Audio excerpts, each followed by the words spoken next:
चलो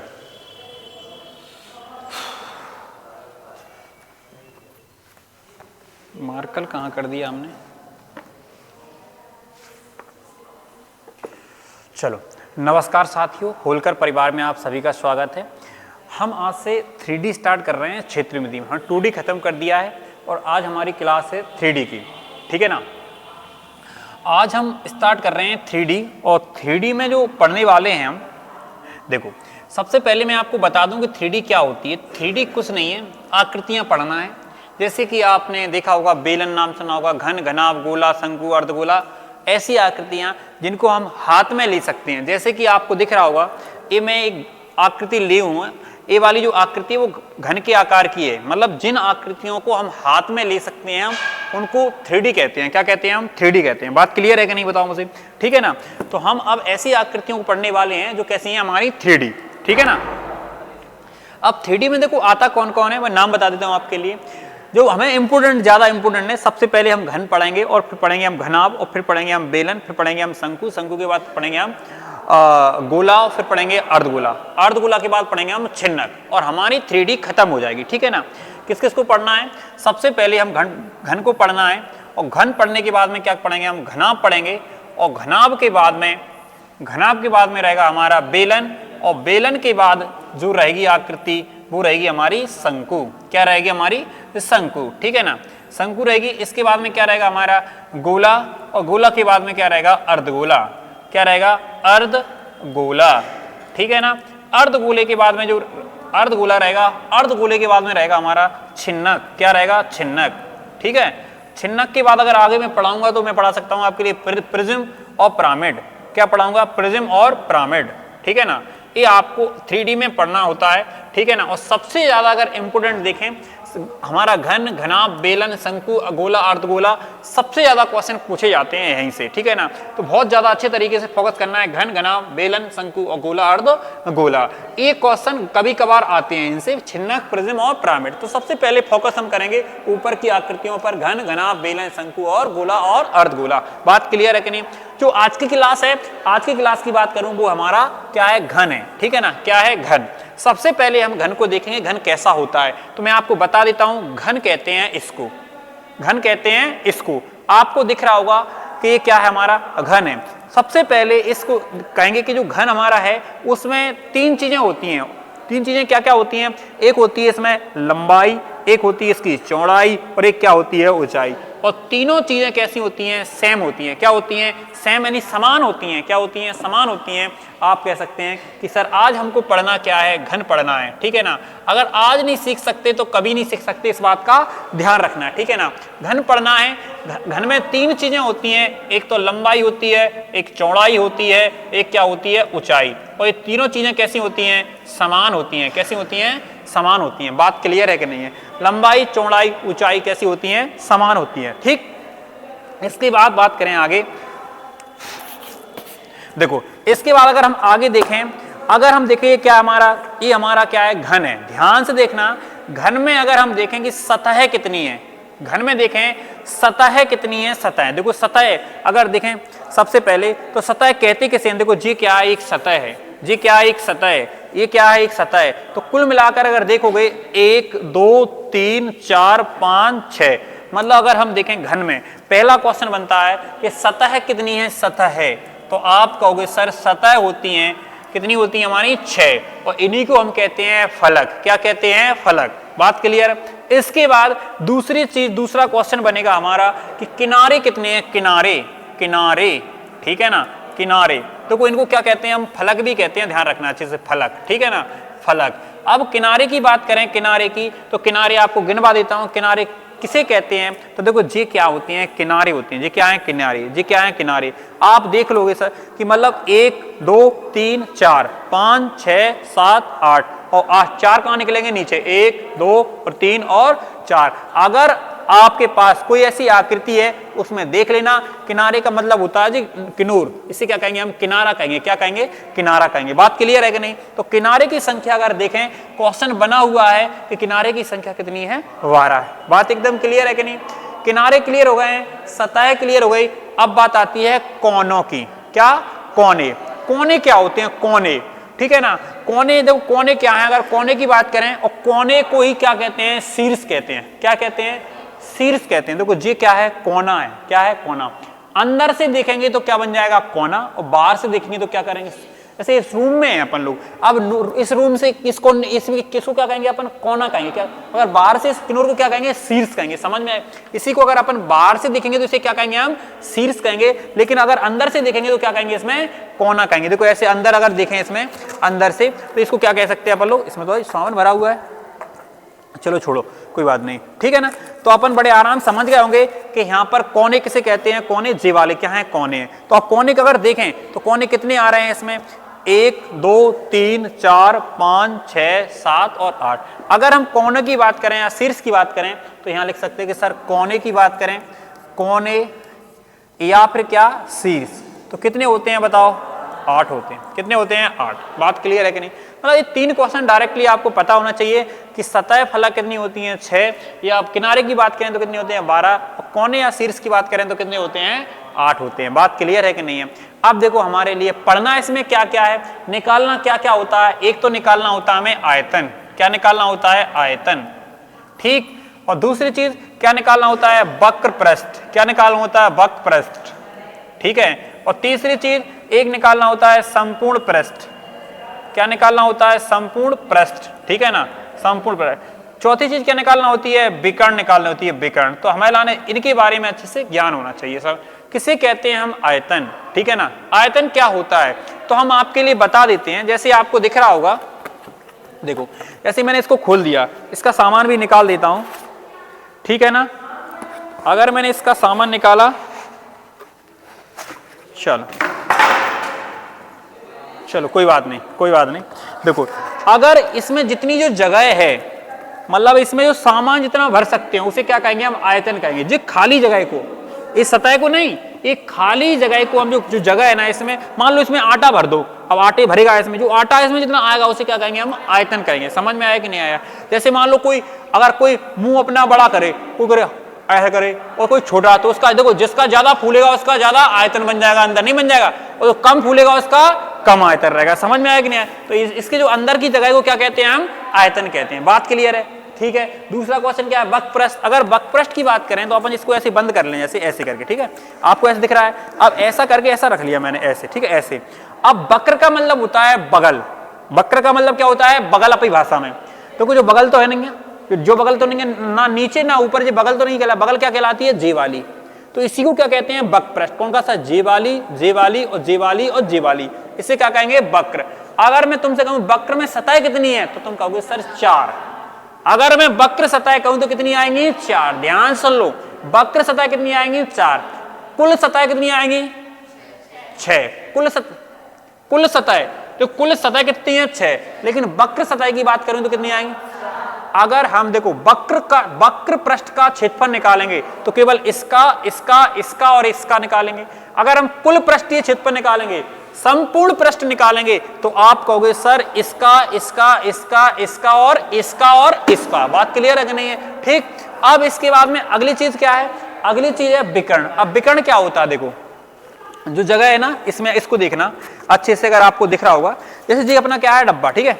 इसमें अगर हम विकर्ण निकालेंगे तो विकर्ण होता है, जो वाला कुन्ना है, जी वाला, इस कुन्ने से यहां तक की लंबाई, मतलब तिरछा, मतलब यहां से यहां तक की लंबाई क्या कहते हैं, हम विकर्ण।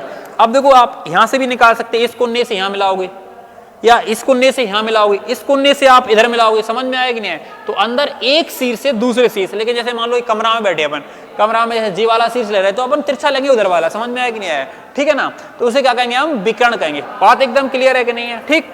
अब देखो पहले क्या विकर्ण, तुम कहो देखो बनाना सिखा दूं आपके लाने फॉर्मूला, या फिर रटवा दूं, बनाना सिखा दें, ठीक है ना। आयतन आप किसी का भी निकालोगे, आयतन तो आधार का क्षेत्रफल गुणा में ऊंचाई। अगर आयतन निकालोगे किसी का भी आयतन निकालना, तो आप कहोगे सर आधार का क्षेत्रफल, आधार का क्षेत्रफल गुणा में ऊंचाई। ऊंचाई कर लेना, गुणा में क्या आ जाएगी, ऊंचाई। ध्यान रखना अच्छे से, ऊंचाई, आधार का क्षेत्रफल गुणा में ऊंचाई। अब कैसे, आप कहोगे सर आधार में, अब ये बताओ आप, इसकी लंबाई और चौड़ाई समान है, तो इसका क्षेत्रफल तो में आता है, इसमें क्या बन गया जी, वर्ग। क्या बन गया? वर्ग। और वर्ग का क्षेत्रफल आता है हमें क्या आता है? अब मैं इसको हटा देता हूं ऐसे, ठीक है। वर्ग का क्षेत्रफल क्या होता है? जैसे देखो पहले ऐसा करा अपन ने, इसको क्या कहेंगे हम? आधार। अब आधार में क्या बन रहा है? वर्ग। तो वर्ग का क्षेत्रफल क्या होता है बताओ? क्या होता है? ए स्क्वायर होता है। अब ऊंचाई अपनी क्या है? देखो मेरी बात सुन लो पहले। जैसे इसकी लंबाई को अपन ने मानी और चौड़ाई को भी क्या माना? ए। मतलब प्रत्येक भुजा क्या हो जाएगी? ए। इसकी लंबाई भी क्या रहेगी? ए, और चौड़ाई भी ए, और ऊंचाई भी, क्योंकि तीनों चीजें कैसी हैं? समान। आप कहोगे सर अगर हम इसका क्षेत्रफल निकालेंगे तो क्या आएगा हमारा? ए गुणा ए स्क्वायर। ऊंचाई क्या रहेगी? ए। ऊंचाई अपन ने ए कर देंगे तो इसका आयतन क्या बन जाएगा बताओ? ए पे पावर 3। तो आपको याद रखना है कि घन का जो आयतन होता है वो क्या होता है? ए पे पावर 3 होता है। कितना होता है? ए पे पावर 3। बात क्लियर है? इसके बाद अगर हम वक्र पृष्ठ निकालें तो वक्र पृष्ठ क्लियर हो गया, कोई डाउट तो नहीं। अगर हम वक्र पृष्ठ निकालें, लो वक्र पृष्ठ का फॉर्मूला सुन लो आप। वक्र पृष्ठ, वक्र पृष्ठ मतलब बगल का पृष्ठ, ठीक है। वक्र पृष्ठ बराबर होता है आधार की परिमाप, आधार की परिमाप गुणा में ऊंचाई। अब जो बताओ आधार में वर्ग बनाएं, देखो ए जे और ए जे और ए जे, वर्ग की परिमाप क्या होती है? 4a। तो आप कहोगे सर इसकी परिमाप हो जाएगी 4a, और गुणा में ऊंचाई कितनी है? a। तो इसका कितना होता है क्षेत्रफल? 4a square. बात क्लियर है कि नहीं है? तो कितना आ जाएगा हमारा? देखो आयतन कितना हो गया? आधार का क्षेत्रफल गुणा में ऊंचाई, यानी a पे पावर 3। अगर हम वक्र पृष्ठ निकालें, आधार की परिमाप कितनी होती है? 4a, और गुणा में क्या आ जाएगा? a। तो कितना आ जाएगा हमारा? 4a square. क्लियर है? कोई दिक्कत तो नहीं। अब बात आती है संपूर्ण पृष्ठ। आप जी बताओ आपने किस किस का निकाल लिया? इसका निकाल लिया, इसका निकाल लिया, इसका निकाल लिया, इसका निकाल लिया, ठीक। इसको अगर हम बंद कर लें ऐसे करके तो आप कहोगे सर ऊपर का रह गया और नीचे का रह गया, ऐसे कहोगे ना। आप कहोगे सर जे रह गया और जे रह गया। अगर हम इसकी बात करें तो इसका कितना बताया था मैंने? ए स्क्वायर बताया था। अब ए स्क्वायर जे और ए स्क्वायर जे है तो कितना हो जाएगा? 2a square. तो बगल का कितना है? 4a square. तो आप कहोगे सर अगर आप संपूर्ण निकालोगे, अगर आप संपूर्ण पृष्ठ का क्षेत्रफल निकालोगे,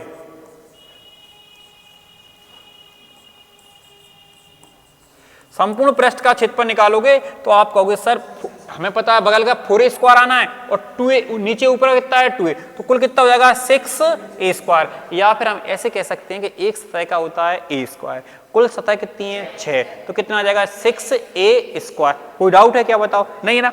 इसके बाद लास्ट चीज क्या है हमारा? विकर्ण। विकर्ण को अच्छे से समझ लो। विकर्ण कुछ नहीं है, विकर्ण बराबर, तुम कहो डायरेक्ट याद करवा दूं, जो विकर्ण बराबर होता है, विकर्ण होता है a√3। कितना होता है? a√3। ये पाइथागोरस प्रमेय से निकल आता है। समझ में आया कि नहीं है? पाइथागोरस प्रमेय से अपन दिमाग लगा लेंगे, पाइथागोरस प्रमेय से आपका आंसर आ जाएगा a√3। समझ में आया कि नहीं आया? और अगर अपन देखें, अगर ऐसे भी याद कर सकते हैं कि सर रूढ़ के अंदर अगर विकर्ण निकालना है, रूढ़ के अंदर ऐसे भी कह सकते हैं कि तीनों जो भुजाएं हैं ना, भुजाएं, तीनों भुजाओं के वर्गों का योग होता है। क्या होता है? रूढ़ के अंदर तीनों भुजाओं के वर्गों का योग, जैसे ए स्क्वायर ए स्क्वायर ए स्क्वायर। तीनों भुजाएं क्या है? लंबाई गुणा चौड़ाई गुणा ऊंचाई, मतलब तीनों चीजें क्या है? ए है कि नहीं? अपन कह सकते हैं सर ए स्क्वायर प्लस ए स्क्वायर प्लस ए स्क्वायर। तो यहाँ क्या आ जाएगा? 3a स्क्वायर, लेकिन ए बाहर निकल आएगा तो a√3। तो आप कहें कि जो घन है, घन के जो अपन विकर्ण की बात करें तो क्या आ जाएगा हमारा? बात क्लियर है कि नहीं बताओ? क्लियर है? कोई दिक्कत तो नहीं है? अब इसी प्रकार से बिल्कुल सेम घनाभ है। क्या है? घनाभ, ठीक। इसको हटा दें तुमको। तो अब हम देखो घनाभ की बात करें, अगर हम घनाभ की बात करें, हम दो आकृति कंप्लीट कर लेंगे। घनाभ सेम जी है घनाभ, बिल्कुल। आप देख लो ध्यान से, वीडियो वाले भी देख लें। ये क्या हमारा घनाभ? देखो आप घनाभ किस तरीके का है। देखो आप जी बताओ, लंबाई सबसे ज्यादा है कि? आप कहोगे सर घनाभ पढ़ रहे हैं, अब क्या पढ़ रहे हैं हम? घनाभ। ध्यान से देखते रहना बस आप। तो अगर हम घनाभ पढ़ रहे, घनाभ में लंबाई सबसे ज्यादा है, दिख रही है आपको? दिख रही है? इसे क्या कहेंगे हम? लंबाई। इसे क्या कहेंगे हम? चौड़ाई। आप कहोगे सर इसमें क्या होती है? चौड़ाई। कैसी होती है? चौड़ाई। और देखो ऊंचाई सबसे कैसी है? कम। हो सकता है ज्यादा भी हो सकती है, कोई दिक्कत नहीं, उससे कोई दिक्कत नहीं है। लेकिन सीधी सी बात यह है, घनाभ उसे कहते हैं कि मतलब अगर ये तीनों चीजें अलग अलग हैं वो क्या बन जाएगा? हमारा घनाभ बन जाएगा। अगर दो चीजें सेम है और एक चीज अलग है तब भी उससे हम क्या कहेंगे? घनाभ कहेंगे। समझ में आ गई ना? अगर दो चीजें मतलब एक जैसी हैं और एक कैसी है अलग है तो तभी क्या रहेगा हमारा? अब एक क्या है इसमें? ऊंचाई। अब ध्यान से सुनना आप, ठीक है? देखो तीनों चीजें कैसी हैं? अलग अलग या समान? पहले जो बताओ, इसमें भी तीनों चीज़ें रहेंगी। देखो पहले जैसे अपन ने कहा था सतहें, देखो इसमें भी सतहें 6 रहेंगी, 1 2 3 4 5 6, ठीक। किनारे उसमें कितने थे, 12, इसमें भी 12, कोने उसमें 8 थे, इसमें भी, मतलब जितनी भी 3 चीज़ें सेम। इसके बाद जो उसमें निकाला वही चीज़ इसमें निकालना। क्या क्या, एक निकालना हमें क्या, आयतन। क्या निकालना, आयतन। आयतन ने बताया मैंने, एक निकालना हमें आयतन, और दूसरा क्या निकालना, दूसरा निकालना हमें वक्रपृष्ठ। क्या निकालना है, वक्रपृष्ठ, ठीक है ना। और तीसरा क्या निकालना है, संपूर्ण पृष्ठ। क्या निकालना है, संपूर्ण पृष्ठ, ठीक है ना। तीसरा निकालना है, और क्या निकालना है, विकर्ण। मतलब केवल यहाँ पे इस वाली आकृति में भी 4 चीजें निकालनी है, वो आपके सामने है। क्या क्या है, आयतन है, आयतन है, वक्रपृष्ठ है, संपूर्ण पृष्ठ है, और क्या है, विकर्ण है। कोई डाउट है क्या, कोई डाउट है, जल्दी बताओ, कोई डाउट है। और हमें पता है 3 चीजें कौन है अलग अलग से। आप कहोगे सर सतह कितनी है इसमें, तो बड़े आराम से कह सकते हैं सर सतह की बात करें, सतह या फिर फलक। क्या बात करें, सतह या फिर फलक, तो आप कहोगे सर कितनी है, 6। अगर हम शीर्ष की बात करें, शीर्ष की बात करें या फिर कोने की बात करें तो कितनी आएंगे बताओ, 8, ठीक है ना। और अगर हम बात करें किनारे की बात करें तो कितने आएंगे हमारे, 12। उसमें भी थे और इसमें भी थे, कोई घबराने की आवश्यकता नहीं है, ठीक है। इसमें निकालना है आयतन, वक्रपृष्ठ, संपूर्ण पृष्ठ, विकर्ण। जैसे हमने उसमें निकाला है ऐसे ही हम इसमें भी निकालेंगे। मैंने आपसे कहा था, देखो आपको क्या समझना है कि जैसे जो आकृति आपको दिख रही होगी अच्छे से, ठीक है। इस आकृति की लंबाई मानोगे a, चौड़ाई मानोगे b, ऊंचाई मानोगे c। कोई डाउट है क्या, बताओ, ठीक। आगे बढ़े अपन लोग, हम यहाँ पर लिख देते हैं कि लंबाई हमारी क्या है, a मान लेते हैं, तीनों चीजें अलग अलग हैं। चौड़ाई हम b मान लेते हैं, ऊंचाई क्या मान लेते हैं, c। बात क्लियर है कि नहीं है, ठीक है। तीनों चीजें कैसी हैं, अलग अलग हैं। इसके बाद हमें क्या करना है कि जैसे हमें आयतन निकालना है, आयतन निकालने के लिए मैंने क्या बोला था, आधार का क्षेत्रफल, ये बताया था मैंने। अगर हम आयतन निकालेंगे तो आयतन निकालना है पहले, तो अपने सबसे पहले क्या पता होना चाहिए, आयतन, है ना। आयतन निकालेंगे तो आधार का क्षेत्रफल। अब आधार का क्षेत्रफल आप जी बताओ, जैसे जी अपना क्या है, एक डब्बा है, इसमें आधार में क्या बना है, आयत बना है, आयत बना। इसकी लंबाई a है, इसकी लंबाई क्या है, b, तो इसका क्षेत्रफल a गुणा b नहीं आएगा। तो आप कहोगे सर आधार का क्षेत्रफल a गुणा में क्या आएगा, b आएगा, ठीक। और ऊंचाई क्या है, c, तो गुणा करेंगे तो ईमानदारी बताओ आयतन क्या होता है, a गुणा b गुणा c। आधार का क्षेत्रफल गुणा में ऊंचाई, कभी भूलोगे तो नहीं, सेम जो घन का है भाई इसका है, सेम है क्या नहीं है, बताओ। इसके बाद अगर हम, मैंने वक्रपृष्ठ बताया आपके लाने, वक्रपृष्ठ मैंने बोला था, आप बताओगे जल्दी से, वक्रपृष्ठ मैंने क्या बोला, नहीं, आधार का परिमाप, आधार का परिमाप। इसमें आयत बना है, जे ए है और जे बी है, 2a हो जाएगा, ये बी है, ये बी है, 2b हो जाएगा। तो आधार का परिमाप ईमानदारी बताओ क्या जे होता है, 2 कोष्ठक में a प्लस b होता है। जिसने आयत पढ़ा है उसे पता होगा कि आयत का परिमाप क्या होता है, 2 कोष्ठक में a प्लस b, ठीक है ना। और गुणा में मैंने क्या बोला था, ऊंचाई, गुणा में क्या आएगी, ऊंचाई, मतलब ऊंचाई क्या है, c। तो दोनों फॉर्मूला एकदम क्लियर है कि नहीं, बताओ मुझे। अब इसके बाद अगर देखो संपूर्ण की बात करें, संपूर्ण की हमें इसमें क्या जोड़ देना, जैसे यहाँ पे अगर देखेंगे तो क्या बन जाएगा, 2ac और 2bc, नहीं हो जाएगा। अब नीचे का निकालेंगे तो a भी नहीं आएगा, ऊपर का क्या आएगा, ab आएगा या नहीं, ab क्या हो जाएगा, 2ab। तो अगर हमें संपूर्ण पृष्ठ निकालना है, तो आप कहोगे सर जे ए था और जे क्या था, b, तो इसका क्षेत्रफल a भी आएगा। तो जब इसका a भी है तो इसका भी a भी आएगा, तो क्या जाएगा हमारा 2ab। और प्लस में इसको कर देंगे, नहीं कर देंगे, 2 को 80 का गुणा कर देंगे तो क्या आ जाएगा हमारा 2ac, है ना। और क्या आ जाएगा हमारा 2bc, आ जाएगा कि नहीं आ जाएगा। इसमें से 2 कॉमन ले लेंगे, अगर 2 कॉमन ले लेंगे तो आप ab प्लस का, देखो पहले इसको लिख लो bc और प्लस का ca, ac बात बराबर, कोई दिक्कत नहीं है, ठीक है। क्या आ जाएगा ca। तो आप बड़े आराम से कह सकते हैं संपूर्ण पृष्ठ भी आपने सर बता दिया, क्या आ जाएगा हमारा संपूर्ण पृष्ठ, 2 कोष्ठक में ab प्लस का bc प्लस का ca, ठीक। अब आता है विकर्ण की बात। देखो विकर्ण क्या होता है, सुन लो पहले। विकर्ण मैंने ईमानदारी बताओ क्या बताया दीपेन, मैंने बोला था कि तीनों भुजाओं को वर्गों का योग होता है रूढ़ के अंदर, ये बताया था मैंने। तो अब देखो यहाँ पे विकर्ण बराबर रूढ़ के अंदर तीनों भुजाओं के वर्गों का योग। तो तीनों भुजाएं क्या बताओ, a स्क्वायर, यहाँ v square plus c square, जी क्या है इसका, विकर्ण है। ईमानदारी बताओ, 4 फॉर्मूला इसके, 4 फॉर्मूला उसके, एकदम क्लियर है, 8 की 8। आज इतने ही रहने दें, कल इसकी प्रैक्टिस कर लें, बताओ क्लियर है। अगर आपको समझ में आया हो तो फिर अपन कल प्रैक्टिस करें, ठीक। मिलते हैं नेक्स्ट क्लास में, तब तक के लिए जय हिंद।